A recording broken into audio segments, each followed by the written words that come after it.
कपड़े धोने वाली बहू। शादी के पहले से ही विभा को कपड़े धोने का बड़ा शौक था। कभी नल के नीचे तो कभी तालाब के पास। अरे मेरी नीली वाली लुंगी नहीं दिख रही है। विभा की अम्मा, कहाँ रखी है लुंगी? अरे वो तो विभा ने परसों ही धोकर रखी थी आपकी अलमारी में, देखो वहीं होगी। वो ना मैंने आज धो दी, मुझे लगा कि गंदी हो गई होगी। अरे कैसे गंदी हो गई थी? उसे तो मैंने पहना भी नहीं। हे भगवान, इस लड़की के कपड़े धोने की आदत से परेशान हो गया हूँ मैं। जितना तो घर में राशन नहीं आता, उससे कहीं ज्यादा डिटर्जेंट पाउडर का खर्चा है। इसकी शादी करवा दो, शादी जाए अपने घर में ही करे काम, फिर चाहे घर के कपड़े धोने हो या पूरे गांव के। हाँ ठीक बोल रही हूँ, देखता हूँ मैं कोई लड़का। वो दिन भी आ जाता है जब विभा को देखने लड़के वाले आ जाते हैं। लड़की मुझे अच्छी लगी। होने वाली सास कहती है, बेटी अगर कुछ पूछना है तो पूछ लो। वैसे तो हमारी लड़की बहुत ही शर्मीली है, जो बोल दो वो मान लेती है, इसे क्या पूछना होगा। अरे कैसी बात कर रही हो माँ, मुझे इन लोगों के घर रहना है, सवाल तो कई है। हाँ हाँ बेटा, पूछ लो ना, क्या पूछना है। आप लोगों के घर कपड़े कौन धोता है? सास का मुंह बन जाता है। देखो, अगर तुम ये कहना चाहती हो कि तुम्हें कपड़े धोने नहीं आते तो सुन लो, कपड़े मैं ही धोती हूँ, लेकिन तुम्हारे आ जाने के बाद मैं रुमाल तक नहीं धोऊंगी। अरे चुप रहना भाग्यवान, बहू बेचारी घर आई नहीं, उसे डराना शुरू कर दिया। वो क्या है ना बिटिया, अभी तक तो ये कल्लू की माँ ही धोती थी, लेकिन अब तुम्हारे पापा तो दहेज में वॉशिंग मशीन देंगे ही। तभी विभा की माँ बोल पड़ती है, सवाल भी पूछा तो क्या। वैसे भाई साहब, मशीन की तो फिर भी कपड़े धोने की कैपेसिटी होती है। मतलब जो बिटिया दे रहे हैं ना विभा, इसे कपड़े धोने का बहुत शौक है। ये आप लोगों के क्या, आस पड़ोस गांव मोहल्ले सबके कपड़े धो दे और उफ तक ना करे। बाहर देखा नहीं आपने कितने कपड़े सूख रहे हैं? सब हमारी बिटिया ने ही तो धोए हैं। बस भी करो ना माँ, शर्म आ रही इतनी तारीफ सुनकर।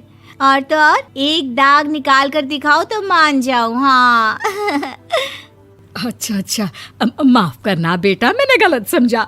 हमें तो रिश्ता बहुत पसंद है। और ऐसे जुड़ जाता है रिश्ता कपड़े धोने का शौक रखने वाली विभा का। उसकी शादी हो जाती है कोयला फैक्ट्री में काम करने वाले कल्लू के साथ। शादी के बाद अचानक विभा चिल्लाती हुई सास के पास आती है। सासू माँ, अरे सासू माँ कहाँ है आप?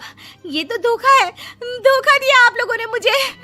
इसे ससुर के चक्कर के बारे में पता चल गया। अरे तो उसमें तुझे क्यों धोखा मिला है? अरे नल में पानी नहीं आता, कपड़े कैसे कब धुलेंगे? अच्छा, तू पानी नहीं आ रहा उसकी बात कर रही है। तो आपने क्या सोचा? कुछ नहीं।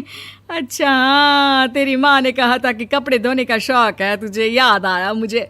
शौक बोलकर कपड़े धोने वाले मेरे जुनून को कम ना आके सासू माँ, कपड़ा धोना मेरा गुरूर है।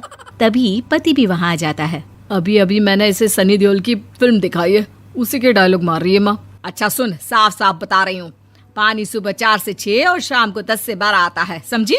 विभा टाइमिंग सुनकर हैरान हो जाती है। ये क्या भूतों का मोहल्ला है? सुबह 4 बजे उठकर कौन कपड़े धोता है? 4 बजे टंकी में पानी जाता है, फिर सारा दिन धोना ना, किसने मना किया?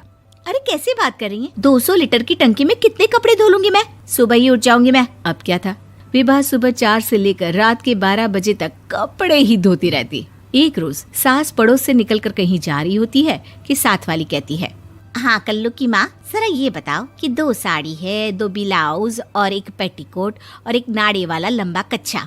हाँ तो? अरे तो क्या, कितना लोगी धुलाई ये बताओ। धोबन दिख रहे हैं हम क्या? हमारे पति सरकारी नौकरी से अभी रिटायर हुए हैं और बेटा सुपरवाइजर है कोयला फैक्ट्री में। धोबन समझ रखा है हमें? हाय रे कल्लू की अम्मा, माफ कर दो, वो तो मोहल्ले में यही सब बता रहे थे कि तुमने बहू को कपड़ा धुलवाने के काम में लगा दिया है। सास को पड़ोसन की बात सुनकर गुस्सा आ जाता है। वो घर पहुंचती है जहां घर के बाहर ही इतने सारे कपड़े सूख रहे होते हैं जितने कि किसी धोबन के घर पर। अरे ओ कल्लू की दुल्हन, बाहर निकल।